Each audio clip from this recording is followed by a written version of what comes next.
열정과 꿈을 가지고 아침 일찍부터 수고한다고 해서 행복한 인생이 될 수 없다라고 성경은 말을 했습니다.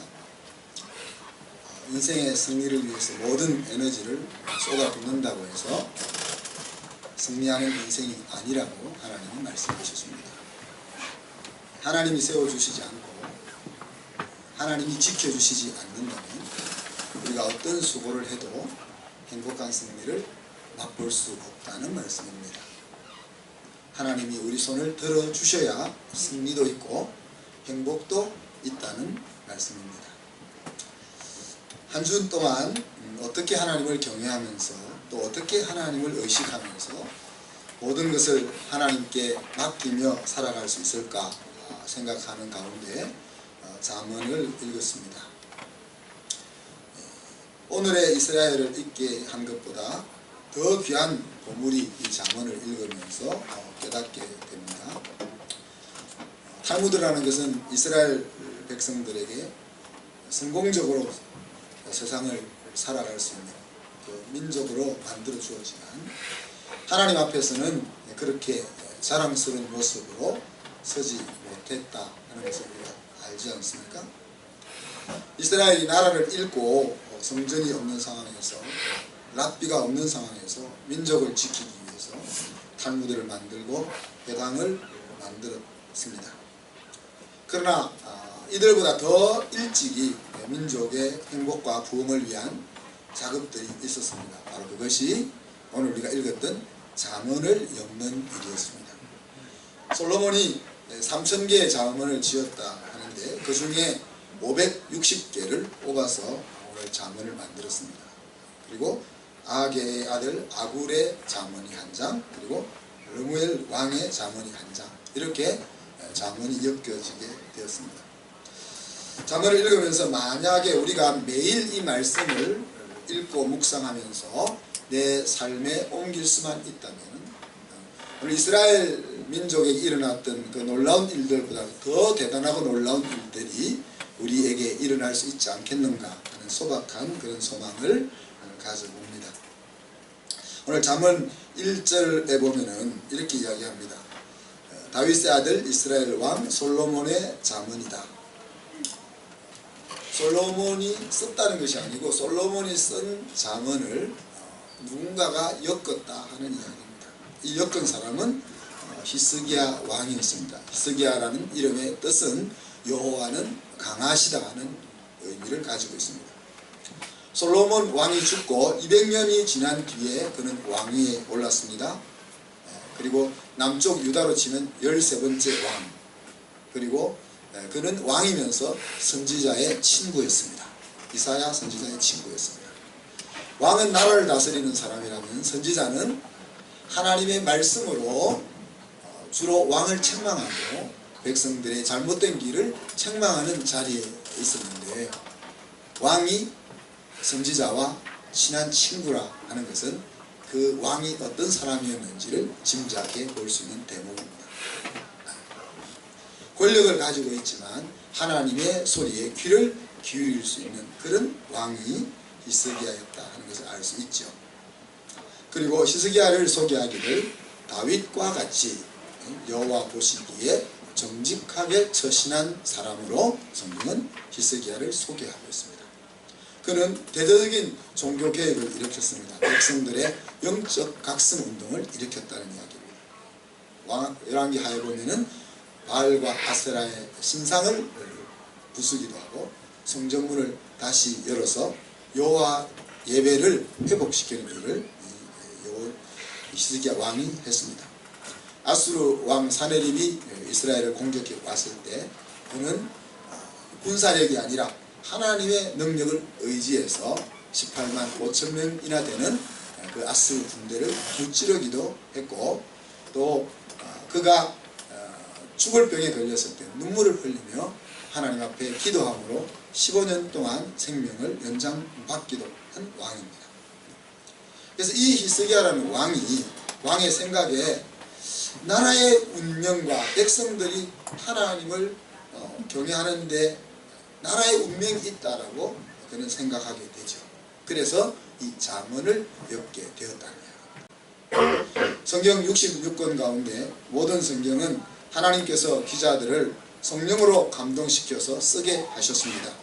그렇지만 이 시편과 잠언은 하나님을 경외하는 사람이 그 백성들로 하여금 하나님을 경외하는 삶을 어떻게 하면 살게 할 수 있을까 하는 목적을 가지고 성령의 인도하심을 따라 엮은 책이 바로 시편과 잠언입니다.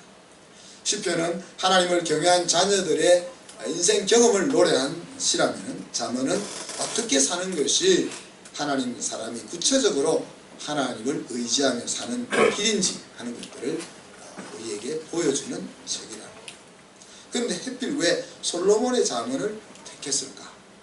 그럼 솔로몬은 어떤 사람입니까? 오늘 잠언 1장에서는 다윗의 아들이라 소개했습니다. 다윗은 이스라엘의 가장 위대한 왕이고 하나님의 마음에 합한 왕이었으니까 다윗의 아들이라고 소개할 만하죠. 또 그를 이스라엘의 왕으로 소개합니다.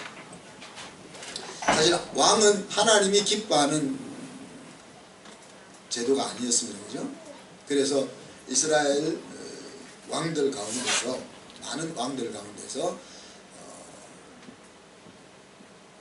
다윗과 솔로몬을 제외한 북이스라엘과 남유다의 많은 왕들 가운데서 세 왕만이 그래도 좀 괜찮은 왕이었다라고 성경이 언급하고 있습니다. 그 세 왕이 바로 요사밧, 히스기야, 요시야.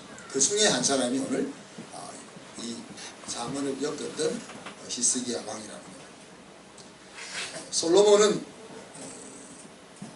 그 메시아의 계보에 솔로몬을 소개할 때 다윗의 왕 솔로몬 그렇게 소개하지 않고 여러분 우리아의 아내 바세바에게서 솔로몬이 나왔다 그렇게 소개하고 있습니다. 사실 솔로몬은 다윗의 아들이지 않습니까? 그런데 메시아의 족보를 설명하면서 성경은 다윗의 아들로 소개하지 않고 우리아의 아내 바세바의 아들로 솔로몬을 소개하고 있습니다. 다윗과 바세바는 처절한 회개 다음에 이 바로 솔로몬이란 아들을 얻게 되죠. 그리고 솔로몬이란 아들의 별명을 여디디아로 지어서 여호와의 사랑을 입었다라는 의미를 부여하게 됩니다. 그래서 이 솔로몬의 잠언이라고 오늘 성경이 소개하고 있습니다. 우리는 다 알다시피 솔로몬은 지혜의 왕이라고 알고 있습니다. 그렇지만 솔로몬의 인생을 우리는 지혜로운 인생이라고는 말할 수 없을 것입니다. 그렇지만 전도서 12장 마지막 13절에 보면은 이래 결국을 다 들었으니 하나님을 경외하고 그 명령을 지킬지어다. 이것이 사람의 본분이니라. 하나님은 모든 행위와 모든 엄밀한 일을 선악간에 심판하시리라 하는 그 전도서를 기록한 솔로몬을 보면 솔로몬의 잠언을 히스기야가 왜 뽑아서 엮었는지를 짐작할 수 있게 해줍니다. 솔로몬은 어떻게 지혜를 얻었습니까? 어떻게 얻었죠? 기도 한 방으로 하나님이 기뻐하는 기도 한 방으로 지혜를 얻었습니다. 그래서 그 지혜를 가지고 백성을 잘 다스렸고 열강들 앞에서 이스라엘 나라를 부강하게 영토를 확장시켜 나갔습니다. 그렇지만 하나님을 경외하는 모습을 이 힘을 가졌던 똑똑한 총명한 지혜를 가졌던 솔로몬 왕에서 찾아보기는 쉽지 않은 것 같습니다. 그래서 결국 그 똑똑했던 솔로몬 왕은 하나님을 떠나고 하나님의 긍휼로 자녀대에 가서 나라가 나누어지는 그런 입장이 되고 말았습니다. 그래서 오늘 히스기야는 이 편집을 하면서 전반부에 이렇게 썼습니다. 수고하여 배우라고 권고하고 있습니다. 솔로몬의 잠언을 엮으면서 솔로몬은 기도 한 방으로 지혜를 얻었는데 너는 그렇게 지혜를 얻는 것이 아니라 수고해서 지혜를 얻으라. 그렇게 권고하고 있는 거죠. 히스기야가 이 솔로몬의 실패에 대한 것과 실패한 뒤에 솔로몬이 이 잠언과 전도서를 쓰면서 정말 그가 가지고 있던 지혜가 기도로 지혜를 얻었던 때와 그의 인생의 역점을 지난 뒤에 고백하는 지혜가 차이가 있음을 느꼈는지 모르겠습니다. 쉽게 주어진 것은 진정으로 내 것이 아니다는 것입니다. 그죠? 우리 대부분은 수고하여 얻기보다는 쉽게 얻고 싶어 하지 않습니까? 공부도 적게 하고 좋은 성적을 받고 싶고, 일도 적게 하고 돈을 많이 벌고 싶고, 연구도 적게 하고 탁월한 결과를 얻고 싶고, 노력을 적게 하고, 근데 곰곰이 생각해 보면 적은 노력으로 얻었던 것들은 그렇게 귀하지 않고 쉽게 사라져 간다는 거예요. 실수하고 실패를 거듭한 뒤에 얻은 것들이 정말 나에게 살과 뼈가 되고 눈을 감아도 항상 마치 내 몸의 일부와 같이 나타나는 것임을 우리가 생득적으로 배워보고 있다는 거예요. 그러면서 오늘 잠언 기자는 참 지혜는 뭐냐? 오늘 7절에서 뭐라고 했습니까? 여호와를 경외하는 것, 그것이 참 지혜다. 어떻게 보면은 이 잠언 전체의 핵심되는 말씀이 여호와를 경외하는 것이 지혜다. 그렇게 정리하면서 잠언을 우리에게 소개하고 있는 것입니다. 2절부터 4절에 보면은 히스기야 왕이 왜 이 잠언을 엮었는지, 편집한 이유를 구체적으로 설명을 해주고 있습니다. 이 잠언을 통해서 이 잠언을 읽는 사람들이 지혜와 훈계를 알게 하게 하기 위해서 이 잠언을 엮었다고 했습니다. 여기서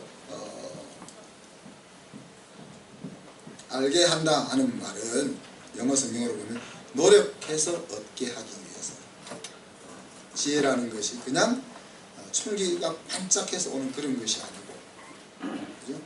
훈계라는 것이 또 명철의 말씀을 깨닫게 하기 위해서, 알아듣게 하기 위해서 잠언을 엮었다고 했습니다. 지혜롭게, 의롭게, 공평하게, 정직하게 행할 일에 대해서 훈계를 받게 하기 위해서, 그리고 어리석은 사람들로 하여금 슬기롭게 만들고 젊은 사람들은 지식과 근실함을 얻게 하려고 이 잠언을 엮었다고 얘기합니다.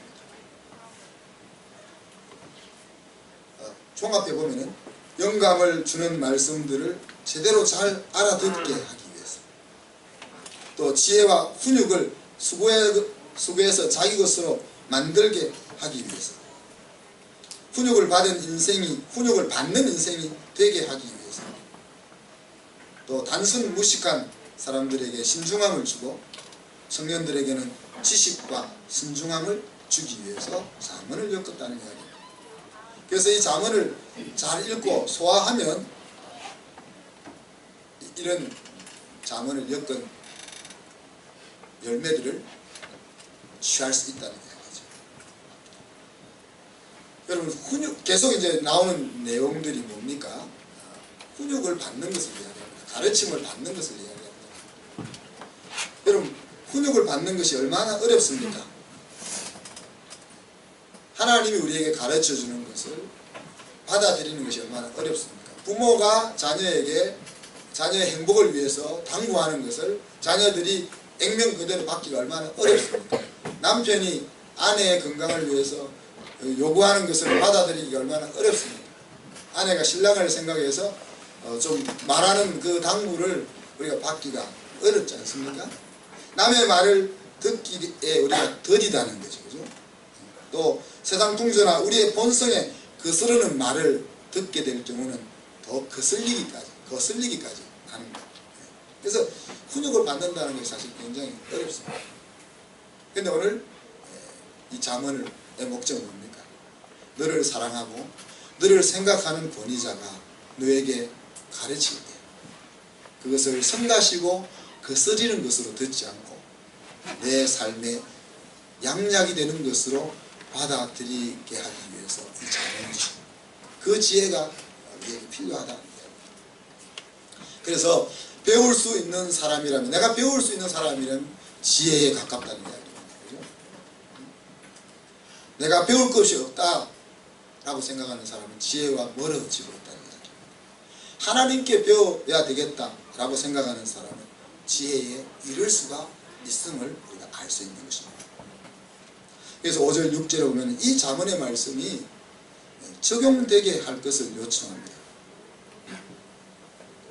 지혜 있는 자가 듣고 학식이 더할 것이요, 이렇게 표현하는데, 영어 성경은 Let the wise listen and add to their learning, 그렇게 표현했어요. 그러니까 지혜로운 사람을 듣게 하라는 말인데, 그 말을 거꾸로 뒤집어 이야기하면은 듣고 배우는 사람이 지혜로운 사람이라는 거예요. 명철한 자는 모략을 얻을 것이라 그랬는데, 이 가이드를 받는 사람, 모략을 얻는다는 거예요. 가이드. 남의 지도를 받아들이는 사람이 분별력 있는 사람이라는 거예요.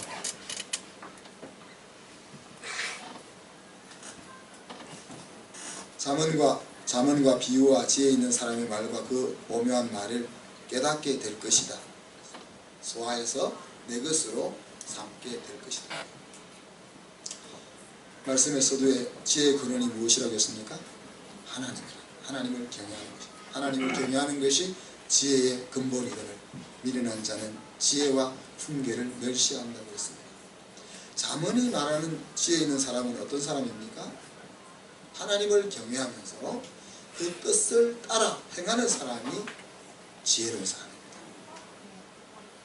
총명한 사람을 말하는 것이 아니고, 그러면 어리석은 사람은 어떤 사람입니까? 미련한 사람은 어떤 사람입니까? 하나님의 가르침을 무시하는 사람. 다시 말하면은 자기 생각이 좋을 대로 살아가는 사람을 잠언은 어리석은 사람, 무식한 사람, 미련한 사람, 그렇게 표현하고 있습니다. 자기를 만드신 하나님을 거스르며 자기의 욕심과 본성에 따라서 행동하는 사람은 어리석은 사람이라는 것입니다. 그래서 8절 9절에 보면 내 아들아 내 아비의 훈계를 들으며 내 어미의 법을 떠나지 말라. 이는 내 머리에 아름다운 관이요 내 목에 금사슬이라. 그래서 앞에서 이야기한 것처럼 너를 사랑하는 권위자의 권고에 대해서 그것을 성가시게 듣지 않고 그것을 정말 내 삶의 양약이 되는 것처럼 받아들인다는 것은 마치 내가 면류관을 쓰고 못 있는 진주 목도리를 걸고 있는 것 같이, 그게 품격이 있는 인생의 모습이다. 그렇게 표현을 하고 있는 것입니다. 사랑하는 성도 여러분, 여러분은 지혜를 무엇이라고 생각합니까? 저는 이렇게 지혜를 정의를 내려봅니다. 인간의 삶을 가치 있고 풍요롭게 해주는 일체의 비결이 지혜다. 인간의 삶을 가치 있고 풍요롭게 해주는 일체의 비결은 무엇일까? 내가 피조물이라는 사실을 인식하는 것입니다. 내가 누구에 의해서 만들어진 존재라는 것을 받아들인다면 나를 만드신 그분에게 지혜를 물어야 되지 않겠냐. 내 사용 설명서를 물어야 되지 않겠냐. 우리는 내가 나를 가장 잘 안다고 생각하고 내가 나를 가장 멋있게 이끌어 갈 수 있다고 생각하지만 사실 나를 만드신 그분에게 나의 사용 설명서를 물어야 된다. 우리를 가장 잘 아시는 창조주 하나님, 내가 나를 아는 것보다, 내 부모가 나를 아는 것보다 나를 더 확실하고도 분명하게 아시는 그 하나님께 내가 무엇을 해야 할 것이며 내가 어떻게 살아야 할 것이며 내가 어떤 길로 발을 내디뎌야 할 것인지 그것을 물을 수 있다면 그 사람이 지혜의 자리에 갈 수 있다는 이야기입니다. 잠언은 우리가 계속 읽어보면 실천적인 지혜를 말합니다. 그냥 머릿속에 총명한 깨달음을 말하는 것이 아니라 그 하나님을 경외하는 것이 내 삶 속에 어떻게 나타나게 할 것이냐는 구체적인 삶에 대한 이야기입니다. 그리고 어떤 언어를, 어떤 아름다운 언어를 쓸 것이냐. 이렇게 우리가 멋있게 잘 단장한다고 내 품격이 올라가는 것이 아니라, 그죠? 내가 어떤 언어를 사용하느냐, 사람을 세우는 언어를 쓰고 있는지, 아니면 사람을 죽이는 언어를 쓰고 있는지, 거기에 인생의 품격이 달려있는 거죠. 그리고 바람직한 노동, 바람직한 수고가 무엇인지, 그리고 참된 성공이 무엇인지, 이런 것들이 잠언 속에서 계속 언급되고 있습니다. 그래서 잠언은 참된 성공이야말로 영원한 승리를 주는 그런 성취라고 말할 수 있고, 지혜로운 사람은 보이지 않는 것에서 성공에 대한 생각들을 가지고, 어리석은 사람은 눈에 보이는 것에서 성공에 대한 생각들을 가진다는 겁니다. 그래서 우리는 이 잠언을 도덕교과서로 이해해서는 안 돼요. 내용들이 다 도덕교과서 같은 내용들로 보이지만 사실 이것은 도덕교과서가 아니고 바로 하나님의 아들, 딸이 구체적으로 하나님을 경외하는 삶이 무엇인지를 안내해주는 삶의 지침서와 같습니다. 마치 낭떠러지 앞에 이곳으로 들어가면은 안됨이라고 써붙여 있는 표지판과 같은 것이 잠언이고, 그래서 이 잠언이 우리를 안내하는 그 지혜를 따라 살면은 우리는 영원한 승리, 행복한 인생으로 들어갈 수 있으리라고 보는 것입니다. 솔로몬이 우리가 갖고 싶은 세상적인 총명한 지혜를 가졌지만 그 세상적인 그 총명한 지혜를 가지고 인생을 멋있게 승리하는 데는 사용하지 못했습니다. 그랬기 때문에 어떻게 보면 잠언이 나왔겠죠. 전도서가 나왔겠죠. 세상이 말하는 그 총명함의 지혜가 아니라 인생을 영원한 승리로 이끌어줄 수 있는 그 지혜, 그것이 우리에게 필요하고, 그것은 여호와를 경외하는 것에서부터 출발한다. 앞에서 언급했듯이 이스라엘 백성들이 탈무드를 만들어서 민족의 정신을 일깨우고 세상을 지배해 나갈 수 있는 그 뇌의 지도를 그렸다면, 우리는 이 잠언을 통해서 또 우리에게 주신 말씀을 내가 스스로 주도적으로 인식하는 그런 과정들을 통해서 영적인 승리의 그런 뇌 지도를 그렸으면 하는 이야기입니다. 그래서 올 한 해 동안 우리 각 가정들이 정말 말씀을 통해서 하나님이 우리에게 주신 그 놀랍고 풍성한 복을 풍성하게 누리는 그런 기초를 닦아내는 한 해가 될 수 있기를 주님의 이름으로 축복합니다. 아멘. 기도하겠습니다. 하나님 사랑과 은혜를 감사합니다. 믿음의 사람들이, 하나님을 사랑하는 사람들이 어떻게 하면 하나님이 기뻐하는, 하나님이 준비해 놓은 인생의 승리를 얻을 수 있을까 고민하였습니다. 그리고 나뿐만이 아니라 많은 사람들이 어떻게 하면 그 자리로 가게 할 수 있을까 하는 것을 고민하였습니다. 오늘 히스기야를 통해서 솔로몬이 지혜를 가졌지만 지혜롭게 살지 못했던 그 인생의 경험을 쏟아놓은 그 격언들을 묶어서 오늘 우리에게 하나님의 말씀을 따라 하나님을 경외하며 사는 삶은 구체적으로 어떻게 나타나야 한다는 것인지를 우리에게 주는 이 귀중한 책을 전달해 주시면 감사합니다. 하나님, 이것이 우리의 마음속에 그냥 마음을 기쁘게 하고 마음을 순화시키는 도덕적인 그런 지침이 아니라 정말 하나님이 나와 함께 하시는 삶의 한 여정의 안내서가 될 수 있도록 축복하여 주옵소서. 하나님의 말씀을 또 우리의 권위자의 말씀을 성가시고 짜증스럽게 하는 것으로 여기는 것이 아니라 정말 내 인생을 빛나게 하는 그런 지침으로 받을 수 있는 지혜를 우리에게 허락하여 주시옵소서. 우리가 더 이상 나 자신을 지혜롭게 여기지 않게 하시고 나를 만드신 분의 지혜를 배우고자 하는 자리까지 나아갈 수 있게 하여 주옵소서. 우리가 하는 말씀을 읽고 묵상하고 또 삶에 적용하는 가운데 오늘 한순교회 속해 있는 모든 권속들의 가정이 하나님이 예비하신 그 놀라운 축복을 받아 누리면서 오늘 가정이 무너져가고 사랑이 식어가는 이 마지막 때에 이 세상에 빛을 비출 수 있는 그런 가정들로 다 일어설 수 있게 도와주옵소서. 감사드리며 예수 그리스도의 이름으로 기도하옵나이다.